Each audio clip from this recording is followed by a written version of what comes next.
Olá, amigos, sejam todos bem-vindos.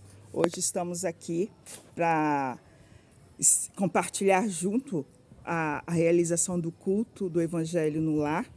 Hoje estaremos estudando o capítulo 14, Honrai a vosso pai e a vossa mãe, no item 5, quem é a minha mãe e quem são os meus irmãos.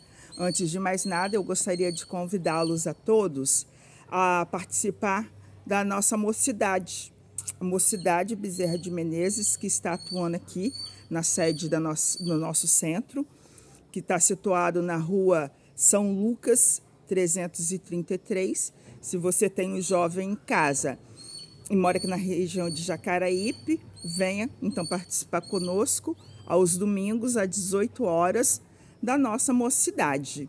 Serão todos muito bem-vindos. E também já estamos atuando com a evangelização infantil, que funciona no mesmo horário da nossa doutrinária, que são às 19 horas, logo após a mocidade, também aqui na nossa sede.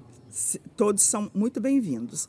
Lembrando também de convidá-los a todos a estar acompanhando a nossa live, as nossas lives que são às terças-feiras, às 20 horas, e pedindo que vocês divulguem os nossos vídeos, divulguem o nosso canal, se inscreva, curta, comente e nos auxilie na propagação dessa doutrina tão maravilhosa.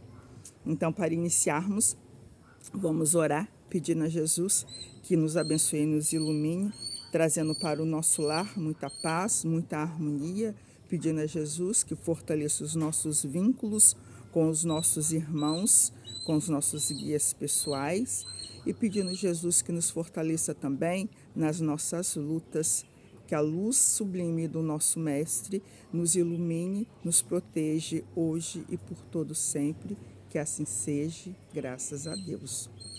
Maravilhoso orar dentro de casa, né? Vocês vão ver que eu tenho aqui como plano de fundo essa sonoridade fantástica, que é um gaviãozinho que está aqui na árvore aqui, e ele está gritando aqui, chamando os pais, pedindo comida. Esse vai ser a nossa trilha sonora de hoje. Vamos lá então. Quem é a minha mãe e quem são os meus irmãos? E tendo chegado a casa, nela se reuniu uma grande multidão de povo que não podiam mesmo tomar seu alimento. Seus parentes, tendo sabido disso, vieram para se apoderarem dele, porque diziam que ele havia perdido o espírito. Entretanto, sua mãe e seus irmãos, tendo vindo e ficando do lado de fora, o mandaram chamar. Ora, o povo estava sentado ao seu redor e lhe disse: vossa mãe e vossos irmãos estão lá fora, vos chamando. Mas ele lhe respondeu: quem é a minha mãe e quem são os meus irmãos? E olhando aqueles que estavam sentados ao seu redor, eis, disse, minha mãe e meus irmãos, porque quem faz a vontade de Deus, este é o meu irmão, minha irmã e minha mãe. Isso está registrado em São Marcos, no capítulo 3, do versículo 20 e 21, e do capítulo 30, do versículo 31 ao 35. Certas palavras parecem estranhas na boca de Jesus e contrastam com a sua bondade e a sua inalterável benevolência para com todos. Os incrédulos não deixaram de fazer disso uma arma, dizendo que ele próprio se contradizia. Um fato irrecusável é que a sua doutrina tem por base essencial, por pedra angular, a lei de amor e de caridade. Ele não podia, pois, destruir de um lado o que estabelecia de outro. De onde é preciso tirar esta consequência rigorosa de que, se certas máximas estão em contradição com os seus princípios, é que as palavras que se lhe atribuem foram mal expressadas, mal compreendidas, ou não são deles, ou não é de Jesus. Admira-se, e com razão, ver nessa circunstância Jesus mostrar tanta indiferença para com seus parentes e de alguma sorte renegar sua mãe. No que tange a seus irmãos, sabe-se que não tiveram jamais simpatia por ele.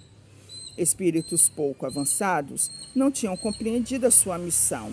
Sua conduta, a seus olhos, era bizarra e seus ensinamentos não lhes haviam tocado, uma vez que não houve nenhum discípulo entre eles. Parecia mesmo que partilhavam até certo ponto das prevenções dos seus inimigos. É certo, de resto, que o acolhiam mais como estranho do que como irmão, quando ele apresentava-se na família. E São João disse positivamente que não acreditavam nele. Essa afirmação está em São João, no capítulo 7, no versículo 5. Quanto à sua mãe, ninguém poderia contestar sua ternura por seus filhos, mas é preciso ouvir também que ela não parecia ter feito uma ideia muito justa da sua missão, porque não se a viu jamais seguir seus ensinos, nem lhe prestar testemunho, como fez João Batista. A solicitude maternal era nela o sentimento dominante.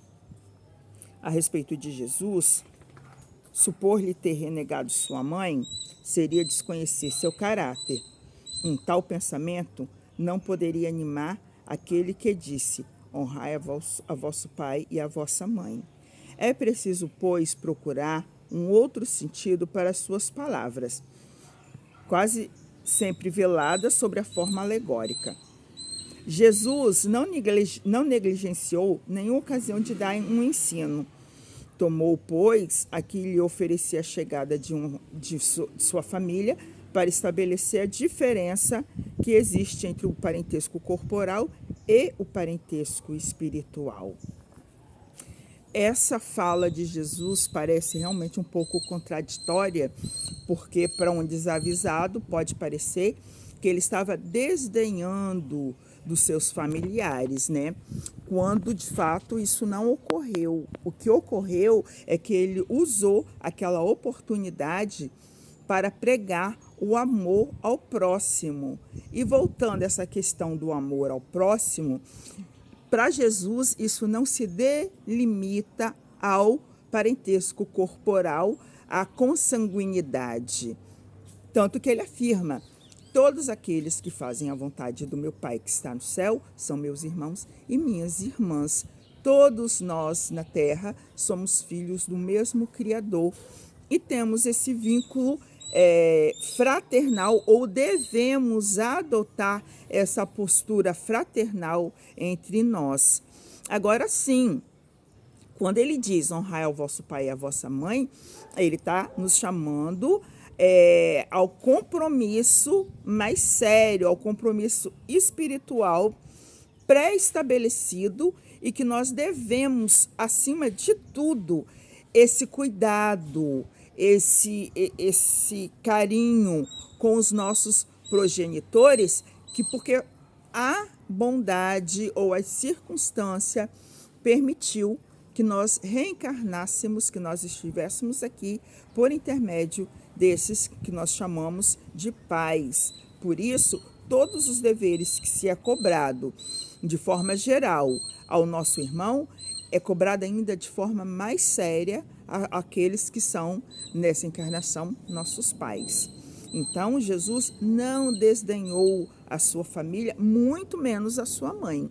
Ele simplesmente se valeu daquela oportunidade para pregar o testemunho de amor ao próximo. E esse amor ao próximo não deve ser delimitado apenas ao círculo familiar. Aqui no livro Pão Nosso, de Emmanuel, escrito pelo companheiro Chico Xavier, eu abri no item 85, que diz, o tema é: e o adúltero?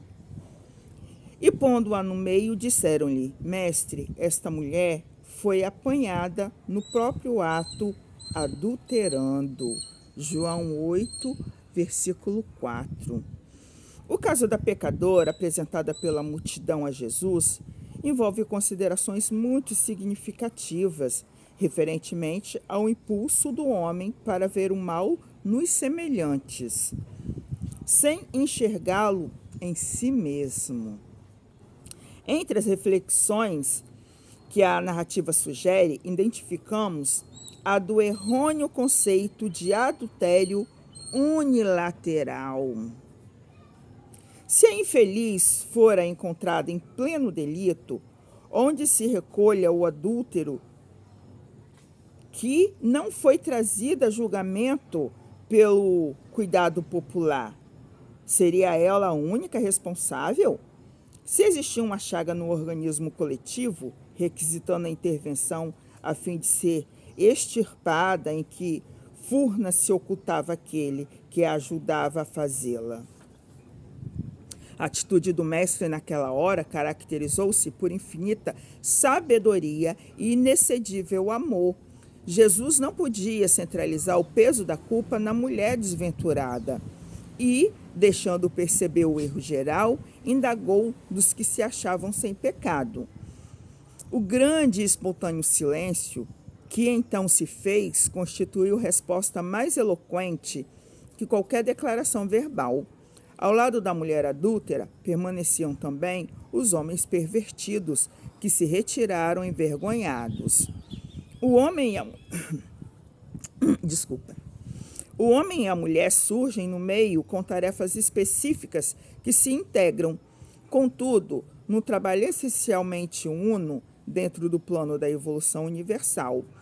No capítulo das experiências inferiores, um não cai sem o outro, porque ambos foi concedido igual ensejo de santificar.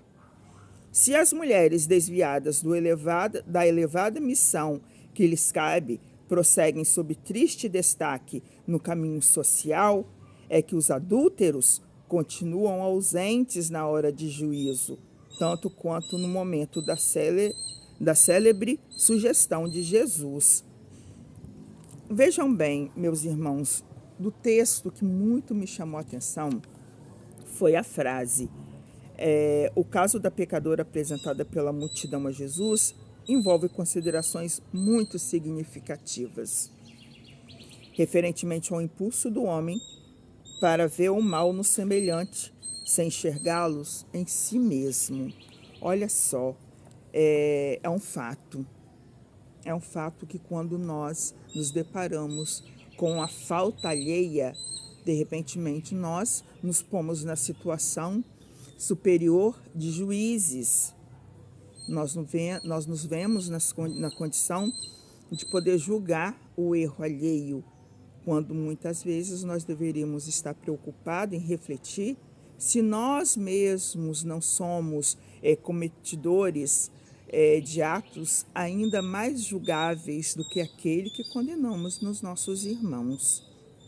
Aqui, propriamente se referindo ao fato expresso no texto, que é sobre o adultério, a mulher adúltera, nós devemos refletir na colocação de igualdade mediante o erro que o texto põe, que Emmanuel põe, entre a situação do homem e a situação da mulher.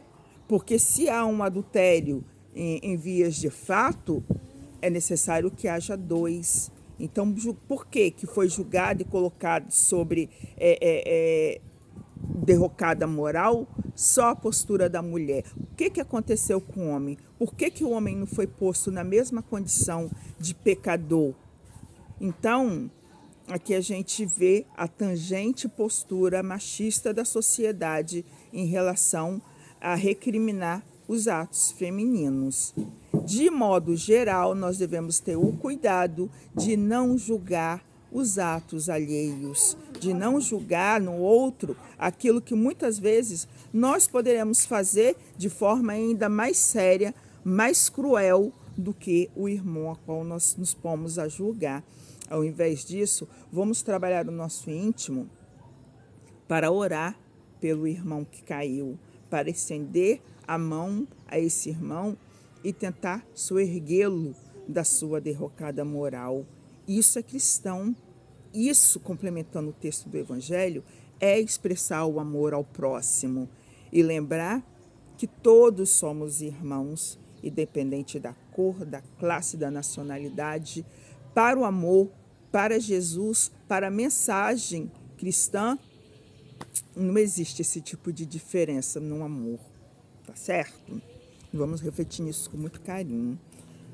Aqui no livro Alvorada Cristã, de Chico Xavier, eu abri no item 11, medicação preventiva. Pense muito antes da discussão. A discussão, por vezes, o discutidor, por vezes, não passa de estouvado. Use a coragem sem abuso. O corajoso, em muitas ocasiões, é simples imprudente. Observe os seus métodos de cultivar a verdade. Muitas pessoas que se presumem verdadeiras são veículos de perturbação e desânimo. Proceda com inteligência em todas as situações. Não se esqueça, porém, de que muitos homens inteligentes são meros velhacos. Seja forte na luta de cada dia. Não ouvide, contudo, que muitos companheiros valentes são suicidas inconscientes. Estime a eficiência. No entanto, a pretexto de rapidez, não adote a precipitação. Não enfrente perigos sem recursos para anulá-los. O que consignamos por desassombro, muitas vezes, é loucura. Guarde valor em suas atitudes. Recorde, entretanto, que o valor não consiste em vencer de qualquer modo, mas em conquistar o adversário no trabalho pacífico. Tenha bom ânimo, mas seja comedido em seus empreendimentos. Da audácia ao crime, a distância de poucos passos. Entenda a afabilidade e a doçura em seu caminho. Não perca, porém, o seu tempo em conversas inúteis. Em tudo nós devemos ter muito discernimento. E da ação prudente à ação impensada e desajustada tem um limite muito tênue. Então nós devemos ter consciência dos nossos atos e pensarmos muito antes de falar, de agir, de fazer. E temos que cultivar, sobretudo, a fé, a esperança, o bom ânimo e principalmente o bom senso. Vamos assim orar pedindo a Jesus que possamos lançar mão de todos os recursos que nos é oferecido para nos melhorarmos e termos consciência que ao nos melhorarmos estamos auxiliando a todos os irmãos ao nosso redor com o nosso exemplo, que a nossa luz possa iluminar a todos os irmãos que estão perdidos, necessitando de apoio, necessitando de auxílio e que estão em trevas. Senhor querido, agradecemos a oportunidade do estudo e que nós possamos trabalhar intimamente para sermos melhores, aproveitando todas as oportunidades que nos são oferecidas. Que a sua luz ilumine o nosso caminho, o nosso lar, a nossa família, hoje e por todo sempre. Que assim seja, graças a Deus. Maravilhoso culto e maravilhosa oportunidade de estarmos aqui reunidos para orar, não é? Sim, aguinha fluidificada. Irmãos, beijo, tenham todos uma excelente semana. Que Jesus possa acompanhar os nossos passos no decorrer dessa semana que se inicia. Muita paz a todos.